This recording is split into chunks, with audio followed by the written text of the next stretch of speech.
I want to start by addressing the situation that's unfolding south of the border, which is also having an impact here at home. For far too many Canadians, the images and stories coming out of the US are all too familiar. As a country, we can't pretend that racism doesn't exist here. Anti-Black racism is real. Unconscious bias is real.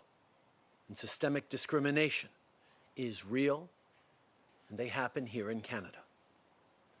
Over the weekend, we saw thousands of people gather across the country to join peaceful protests against anti-Black racism. By standing together and denouncing the few who would try to derail these demonstrations, Canadians are sending the message that they will never tolerate injustice. To young Black Canadians, I hear you when you say you are anxious and angry, when you say that this brings back painful experiences of racism that you've faced. I want you to know that I'm listening and that your government will always stand with you.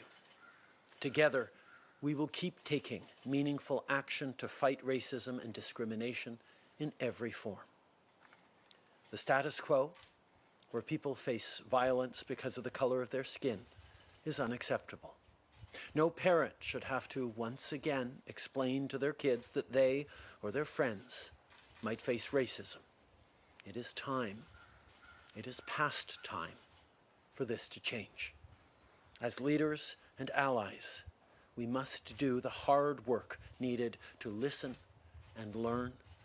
We must ensure that everyone is safe and respected.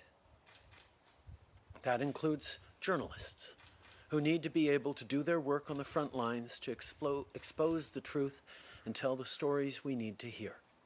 And we must, as Canadians, always keep working together to build a fairer, better, more equitable country for all.